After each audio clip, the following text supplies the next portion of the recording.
Graça e paz, irmãos. Amém. Acho que os irmãos conseguem me ouvir bem, né? Deixa eu só ajustar aqui. Deus é maravilhoso, né? Estamos felizes porque, como diz o nosso pastor, grandes coisas fez o Senhor por nós, né? O fato de estarmos aqui vivos já é motivo de agradecer ao Senhor. Eu quero ler com os irmãos aqui em primeiro livro de Reis, no capítulo 17, dos versículos 8 ao 23. Eu intitulei essa mensagem que o Senhor falou ao meu coração e confirmou, né, através dos louvores. Eu intitulei como Confiança em Deus em Tempos de Crise. Eu vou começar a leitura para adiantar o nosso horário aqui. Primeiro livro de Reis, capítulo 17, dos versículos 8 ao 23. Então veio a ele a palavra do Senhor, dizendo: Levanta-te e vai para Sarepta, que é de Sidom, e habita ali, e eis que eu ordenei ali a uma mulher viúva que te sustente. Então ele se levantou e foi a Sarepta. E chegando à porta da cidade, eis que estava ali uma mulher viúva, apanhando lenha. E ele a chamou e lhe disse: Traz-me, peço-te, num vaso um pouco de água que beba. E indo ela a trazê-la, ele a chamou e lhe disse: Traz-me agora também um bocado de pão na tua mão. Porém ela disse: Vive o Senhor teu Deus, que nem um bolo tenho, senão somente um punhado de farinha numa panela e um pouco de azeite numa botija. E vês aqui, apanhei 2 gravetos, e vou prepará-lo para mim e para o meu filho, para que o comamos e morramos. E Elias lhe disse: Não temas, vai, faze conforme a tua palavra, porém faze dele primeiro para mim um bolo pequeno. Traze-mo aqui, depois farás para ti e para teu filho.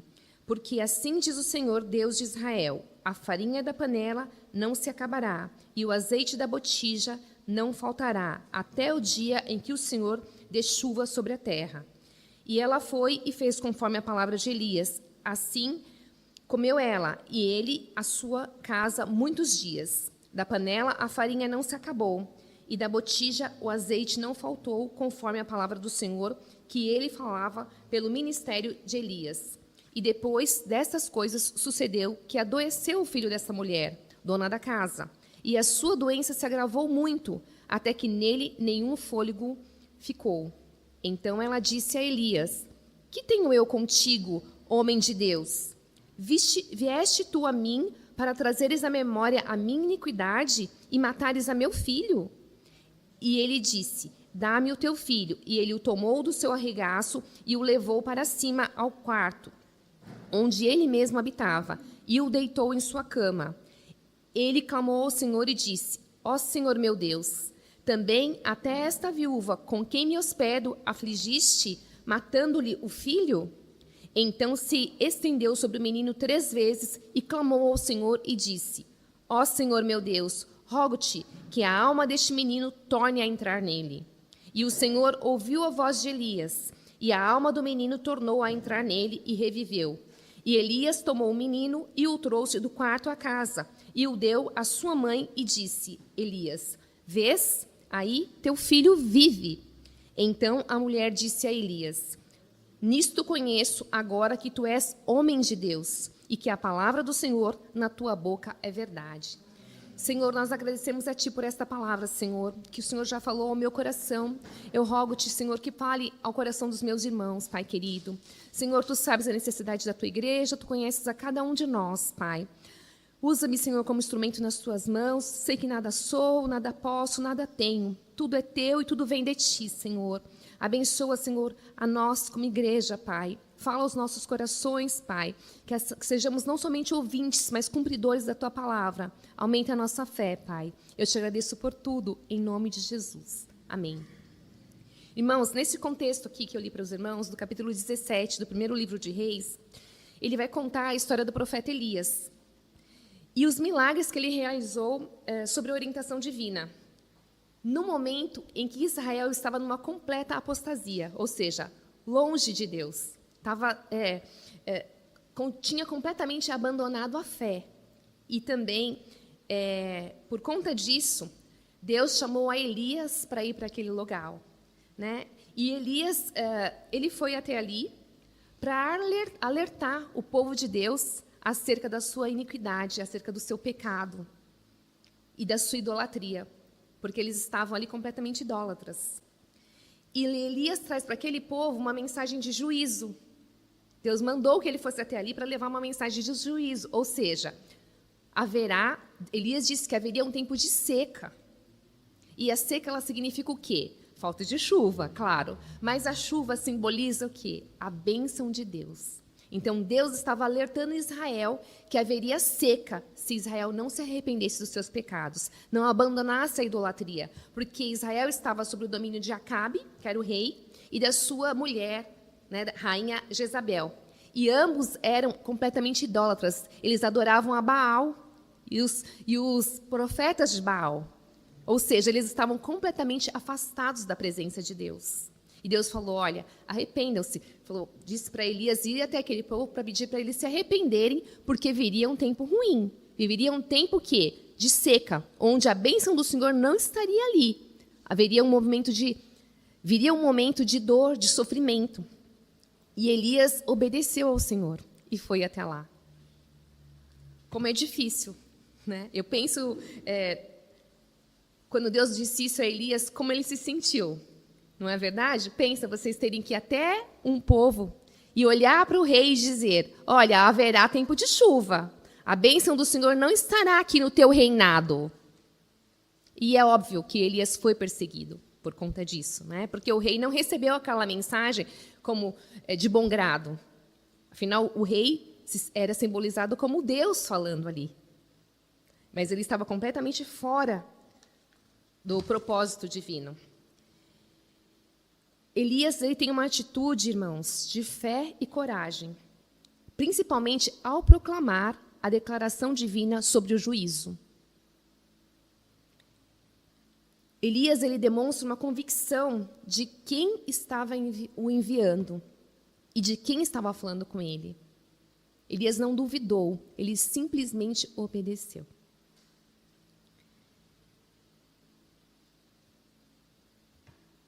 Num tempo tão difícil como aquele, ter que virar para aquela nação e falar, abandonem a idolatria, voltem ao Deus verdadeiro. Parem de fazer aquilo que vocês estão fazendo de errado. Voltem-se para Deus. Mas o povo não deu ouvidos ao que Elias disse. E a seca realmente veio. E aí começaram os tempos difíceis. Porque sem seca, não tem o quê? Não tem plantações, não tem alimentos, não tem trabalho. Ou seja, realmente um momento de muita dificuldade se iniciou ali. Porque sem a chuva tem vários problemas, aí vem as pestes, são várias decorrências que acontecem disso, não é verdade? E pior, né? Se a seca simbolizava a bênção de Deus, se Deus não estava abençoando aquela nação, era tudo muito pior. Porque bom é estar debaixo da vontade do Senhor e sobre as mãos de Deus. Quantos de nós não vivemos momentos semelhantes como este? Tempos de seca, não é verdade? Tempo em que nos afastamos do Senhor. Tempos em que nos esquecemos de Deus, porque estamos preocupados com o nosso trabalho, preocupados com as nossas atividades, preocupados com o nosso dia a dia. Precisa fazer isso. Não tenho tempo. Eu estou correndo, não dá. Não consegue separar em 24 horas 2 minutos para ler a Bíblia, para orar. E eu estou falando para os irmãos, mas começa pela minha vida, irmãos. Porque o Senhor falou primeiramente comigo. Tem momentos que estamos em plena sequidão espiritual, porque estamos afastados de Deus, mas queremos receber a chuva de bênçãos, não é? Queremos que as coisas venham sobre nós. Mas e nós, o que estamos fazendo por isso? E mesmo quando estamos fazendo tudo certo, porque pode acontecer de vir o quê? Um momento de provação, de lutas, de crises. E nesses momentos nós temos o quê? Nos dá o desespero, nos dá medo, nos dá angústia. Nós já ficamos desesperados, não é verdade? Essa semana mesmo nós fomos provados.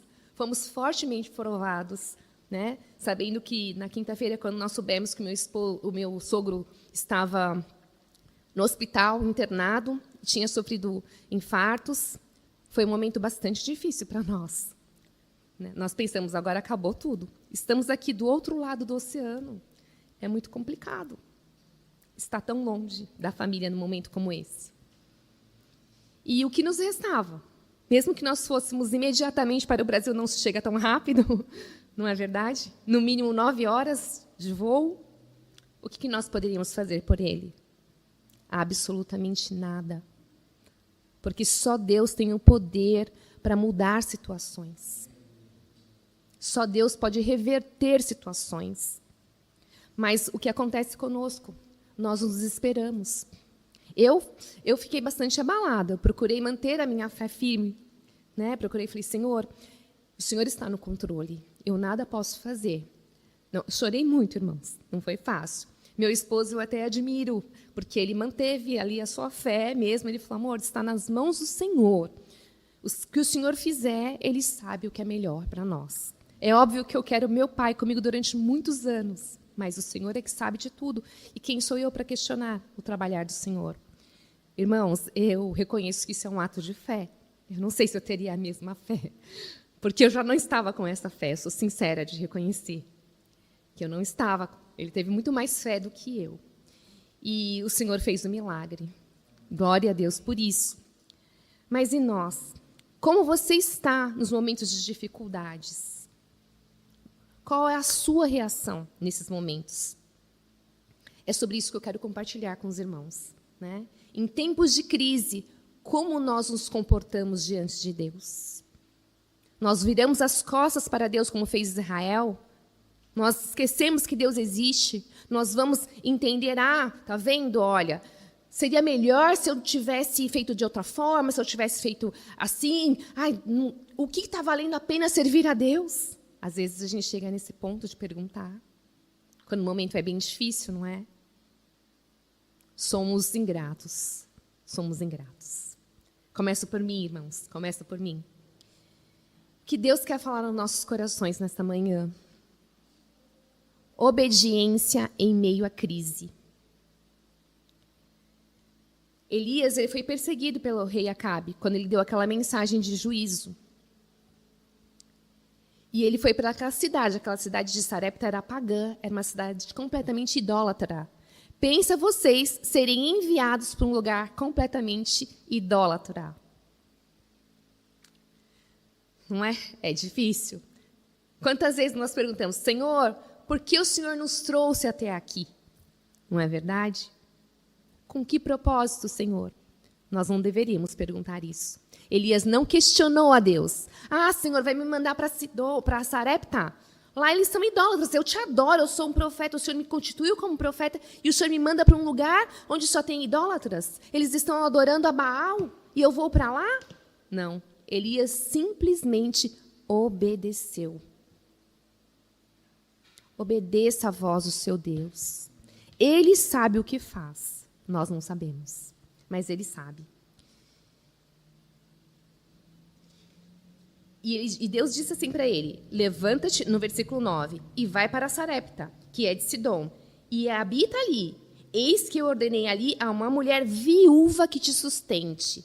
Olha a posição de Elias, irmãos. Deus falou para ele, olha, você vai para uma cidade pagã, e uma mulher viúva, que nós sabemos que as viúvas devem ser o quê? Cuidadas. É bíblico. Temos que cuidar das viúvas, dos órfãos, não é verdade? Deus fala para Elias, ela vai te sustentar. E aí, Gladys, o que eu pensaria? Falar, vou chegar lá em Sarepta, tudo bem, é uma cidade pagã, vai ter uma viúva com boas condições, não é? Porque Deus falou que ela vai me sustentar, então ela deve ser uma pessoa abastada. Deve ter muito dinheiro, né? Uma casa, um quarto só para mim, vamos ter um banquete à mesa, porque Deus falou que ela vai me sustentar. Então, ela já tem a providência, ela já tem tudo. E aí, quando chega lá, o que Elias vê? A viúva apanhar os gravetos, né? Aquele pouquinho de lenha, água e pão, e um pouquinho de azeite, para fazer um bocadinho de comida e depois esperar a morte, porque ela não tinha nada. Ela não tinha absolutamente nada. E aí, quando Elias se depara com ela, Elias entende o propósito divino. Porque ele chegou ali e não tinha aquilo, né? Não tinha o sustento. Não havia o sustento ali. Mas ele ainda disse para ela. Ela disse para ele assim: vive o Senhor teu Deus, que nem um bolo tenho. Porque ele pediu para ela, pediu a água e depois pediu que ela trouxesse um bolo para ele. Aí ela, nem um bolo eu tenho, senão somente um punhado de farinha numa panela e um pouco de azeite na botija. E vês aqui, apanhei 2 gravetos e vou prepará-los, para mim e para meu filho, para que o comamos e morramos. Já não tinha mais esperança. A situação realmente era caótica.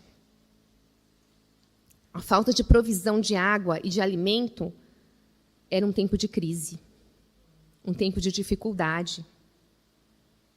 E aí Elias ainda pede para ela, né? Mesmo ela fazendo essa declaração, sabendo que era um tempo de seca, de escassez, Elias diz para ela: traz-me um pouquinho, traz um bolo, faz primeiro para mim.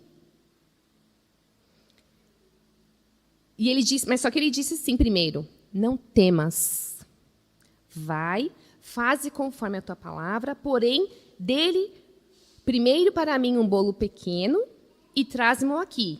Depois fará para ti e para o teu filho. Como assim, irmãos? Já não tem. Ela tem que fazer o pouquinho que tem, dar primeiro para ele e depois ainda tem que fazer para ela e para o filho. Mas será que ia dar? Como que é essa matemática?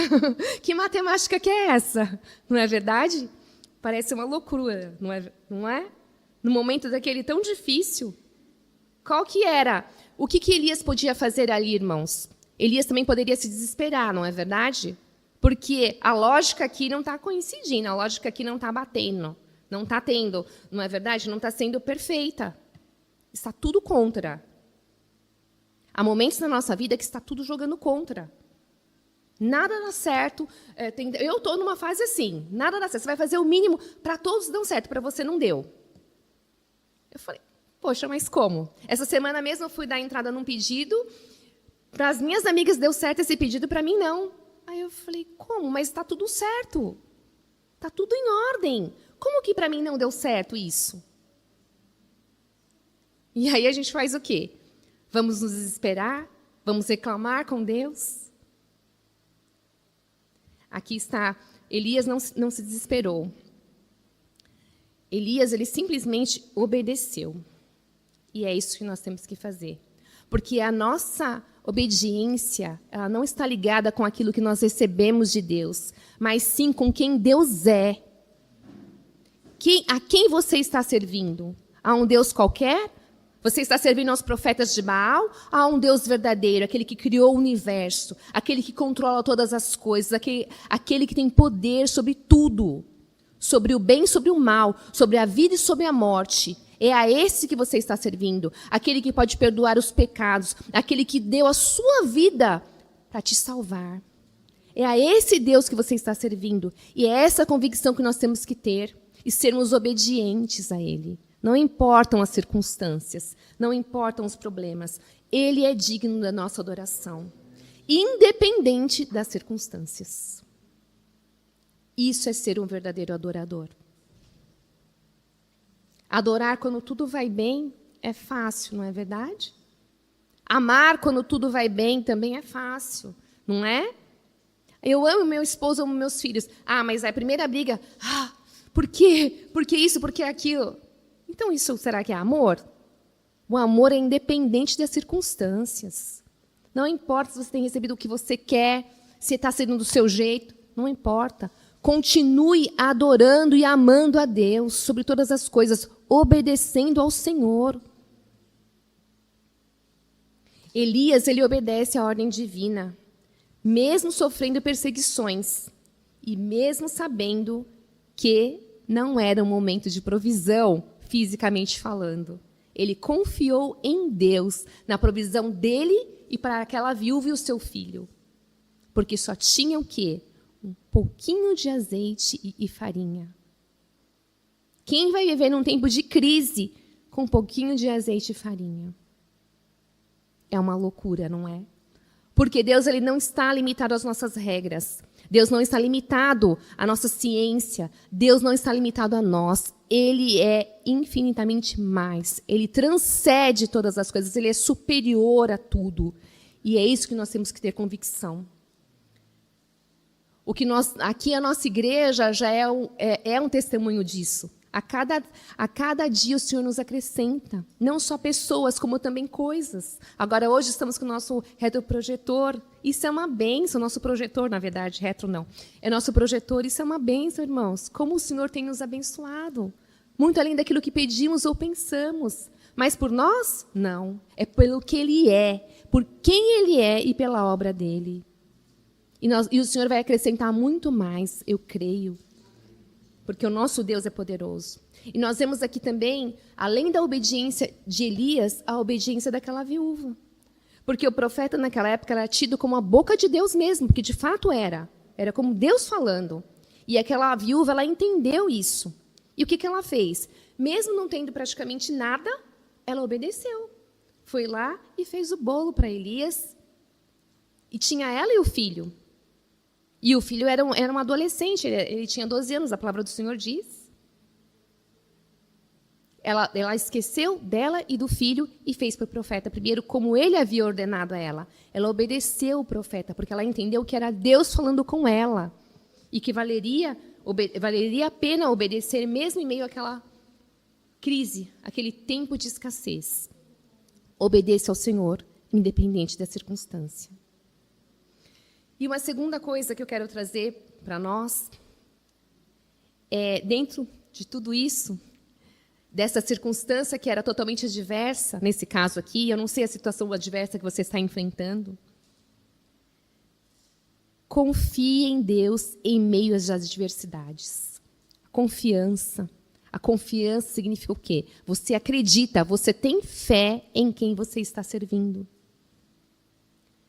Aquela viúva, ela mal tinha suprimento para si, seu filho. Mas ela deu para Elias conforme ele havia pedido.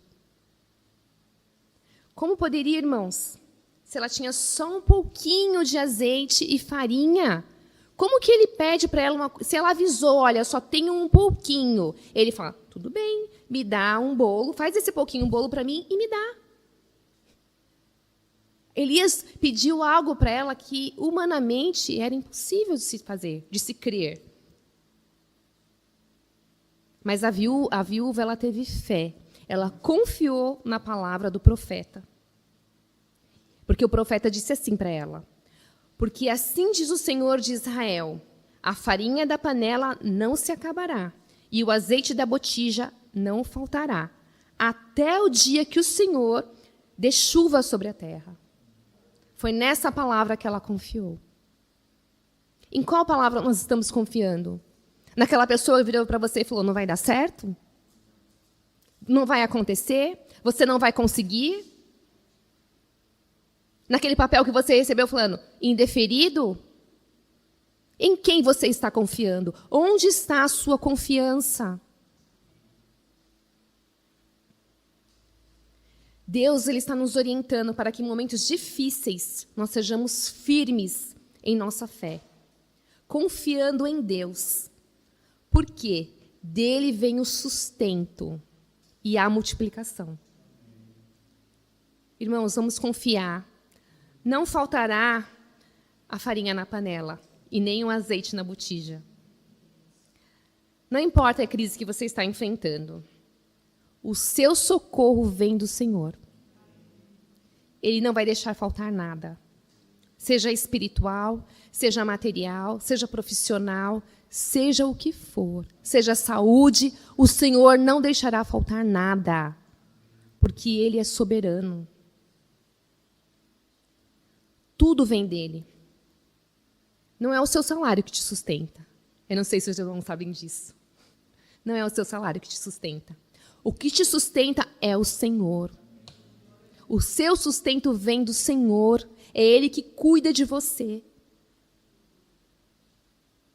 É Ele quem supre as suas necessidades. Sejam elas quais forem. Confiem, assim como fez aquela viúva.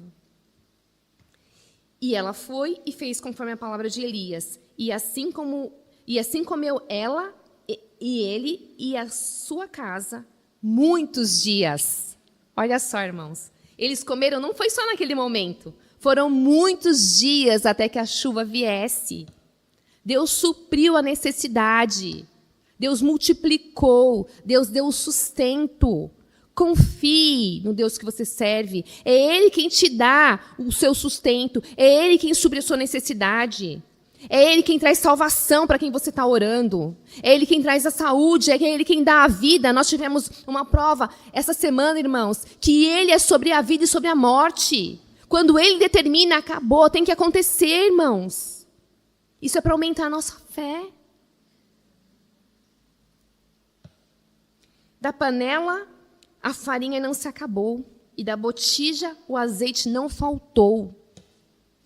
Conforme a palavra do Senhor, que ele falava pelo ministério de Elias. E o azeite aqui pode simbolizar até mais coisas, não é? O azeite que vem de Deus, a unção do Senhor, a bênção de Deus. Irmãos, vamos confiar no nosso Senhor. Nós precisamos confiar em quem nós servimos. Nós temos que ter convicção de quem nós estamos servindo e da ordem que Ele nos deu. Se Ele te mandou fazer, faça. Qual o seu dom? Qual o seu talento? O que você tem feito em prol da obra do Senhor? Você tem usado o que Deus tem te dado em prol da obra de Deus? Ou você tem se preocupado só com o seu sustento, achando que ele vem do teu salário, das suas coisas, do que você está fazendo? Tudo vem do Senhor, irmãos. A nossa vida pertence a Ele. Nós estamos aqui respirando, vivos, porque Ele quer. Porque se Ele não quiser, irmãos, acaba tudo. Nós temos a esperança de vida eterna. Por quê? Porque Ele se entregou por nós. E o que nós estamos fazendo por isso? Como nós estamos respondendo a isso? E por fim, irmãos, nós precisamos reconhecer o amor e a compaixão de Deus em meio ao sofrimento. Deus, Ele não está alheio ao nosso sofrimento. Eu já cheguei a perguntar para Deus, em momentos de grandes crises, eu falei, Senhor, o Senhor não está me vendo? O Senhor se esqueceu de mim? Por quê? O que me faltou nesse momento, irmãos? É uma vergonha, mas é uma realidade. Me faltou fé, me faltou confiança. O Senhor está nos vendo. Claro que Ele está nos vendo. Ele é soberano. Ele é onisciente, Ele é onipresente, Ele é onipotente. Ele sabe do que você está sofrendo, porque Ele sofreu também. Ele sabe o que você está passando. Ele sabe o que está no seu coração, na sua mente, porque Ele esquadrinha o seu pensamento. Ele sonda o seu coração. Ele conhece tudo. E aí, o que aconteceu? Não faltou azeite, o suprimento veio, mas passados uns dias, o filho daquela viúva adoeceu e morreu. Olha a situação de Elias, irmãos. Chega num lugar, mal tem alimento, mas o Senhor disse que supriria e o Senhor supriu. Estava tudo bem. O que acontece? O filho da viúva morre. E aí nós vemos a palavra de Deus falar que Elias se desesperou, começou a brigar com Deus, falar por que o Senhor me trouxe aqui, o que o Senhor está fazendo comigo, está tudo errado. É isso que a palavra do Senhor nos diz? Não. O que Elias fez naquele momento? De dor, porque ali era um momento de luto. O menino havia morrido. Aquela mãe estava em sofrimento, em plena dor. E o que ela pensou? Ela disse assim para o profeta, para Elias: que tenho eu contigo, homem de Deus? Vieste tu a mim para trazeres à memória a minha iniquidade e matares a meu filho? O que ela pensou na hora? Como todos nós pensaríamos. Olha o que o Senhor fez comigo. Trouxe esse profeta aqui para me castigar por todos os meus pecados. E agora levou meu filho, que é para me castigar por tudo que eu tenho feito, que não tem agradado ao Senhor. Esse profeta veio aqui só para isso. Só para jogar na minha cara o meu pecado. Para falar, aí, tá vendo? Ó, pelos seus pecados, pela sua iniquidade, o teu filho agora morreu. Mas não foi nada disso. O que Elias fez? Em meio ao sofrimento daquela viúva, porque ela se sentia culpada pela morte do filho dela, ela entendeu que aquilo era uma punição de Deus para com ela. Irmãos, as provas vêm, não é como punição. As provas do Senhor, elas são didáticas, Sempre. Deus quer nos ensinar algo. Deus quer te ensinar. Deus quer moldar o seu caráter. Deus está te preparando para uma grande obra. Para isso, você precisa estar na posição certa, conforme Ele quer, da forma como Ele quer, moldado segundo o coração dEle. E é necessário que nós passemos pelas provas para aprender a confiar. Porque, como eu disse no início, é fácil confiar quando tudo vai bem. É fácil obedecer quando está tudo certo. Quando você vai para um lugar maravilhoso, quando tem a provisão, quando você já tem um emprego garantido. É muito fácil. Mas e se as circunstâncias são diferentes daquilo que você pensou? Continuar confiando não é fácil. O que Elias fez naquele momento, irmãos? Elias pegou o menino no seu colo, levou para o seu quarto e começou a clamar ao Senhor. E pediu: Senhor, devolve a vida a este menino. Devolve a vida. Irmãos, olha o ato de fé que Elias teve, em continuidade ao que ele já estava tendo, não é? Aquele menino estava morto ali na cama de Elias. Elias, ele deitou sobre o menino 3 vezes e falou: Senhor, traz esse menino de volta. O menino estava morto. Mas ele sabia que Deus é o Deus que dá a vida. Ele é sobre a vida e sobre a morte. Ele tem poder sobre tudo.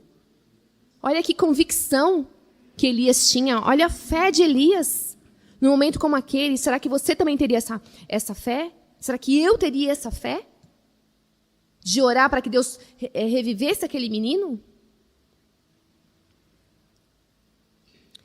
A palavra do Senhor diz assim: então se estendeu sobre o menino 3 vezes e clamou ao Senhor e disse: ó Senhor meu Deus, rogo-te que a alma deste menino torne a entrar nele.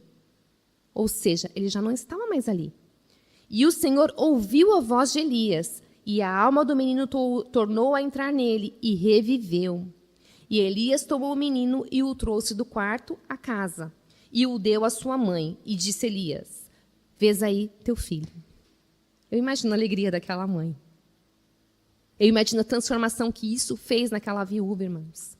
Ela não tinha suprimento, ela achou que ela fosse morrer. E no momento mais difícil da vida dela, porque quem perde um filho sabe o quanto dói. Não é qualquer um que nós perdemos. É uma dor terrível. A dor da separação é muito difícil. E Elias trouxe aquele menino de volta àquela mulher. Aquela mulher viu o quanto Deus é maravilhoso. Ela viu vários milagres. Deus ouviu a oração de Elias. Teve compaixão daquela mãe. Devolveu a vida ao menino.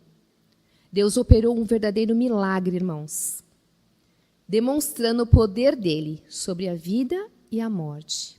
Nós vivemos isso essa semana. Exatamente isso. Qual é o seu sofrimento? Reconheça que Deus, Ele te ama e tem compaixão de você. Ele é soberano. Creia nisso. Ele é soberano e Ele faz milagres. Creia que Deus é o Deus que faz milagres. Não importam as circunstâncias. Não importam as circunstâncias. Eu tenho aqui uma lista, irmãos, de causas que para mim são impossíveis. Mas para o Deus Todo-Poderoso que eu sirvo e os irmãos também servem, nada é impossível. Diz a palavra dele, ele não é mentiroso. Então eu creio, sendo a vontade dele, que ele vai realizar. Precisamos ter essa fé, essa convicção. A situação está difícil? Diz assim a palavra do Senhor para nós: mas quando você orar, vá para o seu quarto, feche a porta e ore a seu pai, que está em secreto. Então seu pai, que vem em secreto, o recompensará. Em Mateus, no capítulo 6, versículo 6. Está difícil, irmãos? Entra no teu quarto e ora. Clama ao Deus Todo-Poderoso que você serve. Há um Deus que faz milagres, há um Deus que sustenta, há um Deus que multiplica, há um Deus que regenera, há um Deus que salva, há um Deus que liberta, há um Deus que cura, há um Deus que torna a vida. Dobre os seus joelhos na presença do Senhor com convicção de quem Ele é, com obediência à palavra dEle e sabendo que Ele tem compaixão de você, porque Ele te ama, porque Ele te amou primeiro. Ele entregou a sua vida por você. Que é maior gesto de amor do que esse? E Ele não precisava, porque Ele é Deus. Ele se esvaziou de si para nos dar a vida eterna. E Ele ressuscitou, Ele venceu a morte, provando a soberania dEle, a grandeza dEle, o quanto Ele é maravilhoso. Foi essa convicção, essa postura que Elias teve. E o milagre aconteceu. Mesmo em meio à dor e ao sofrimento, Deus está presente e Ele pode restaurar. Ele nos traz esperança porque Ele é a esperança. Vamos seguir em frente, vamos seguir firmes, lembrando que precisamos obedecer a Deus em primeiro lugar, confiar nele inteiramente e reconhecer o amor e a compaixão do Senhor. Ele nos ama, Ele não se esqueceu de nós. Ele é maravilhoso, irmãos. Eu só tenho motivos para agradecer a esse Deus. Eu sou falha, sou pecadora, mas eu peço ao Senhor que me dê a fé de Elias e dessa viúva. Não é verdade? Porque eu não sei se em meio a essas circunstâncias tão adversas eu teria essa mesma fé, essa mesma postura. E Deus se agrada quando somos obedientes a Ele. Quando nos colocamos na presença dEle, tendo convicção de quem Ele é e do poder que está nele. Tenha convicção do seu Deus, não duvide. Seja mais ousado. Senhor, eu creio que o Senhor pode fazer. Eu creio que o Senhor pode salvar. Eu creio que o Senhor pode libertar. O inimigo fala uma coisa, mas o meu Deus é maior do que todas as coisas. Que Deus abençoe os irmãos.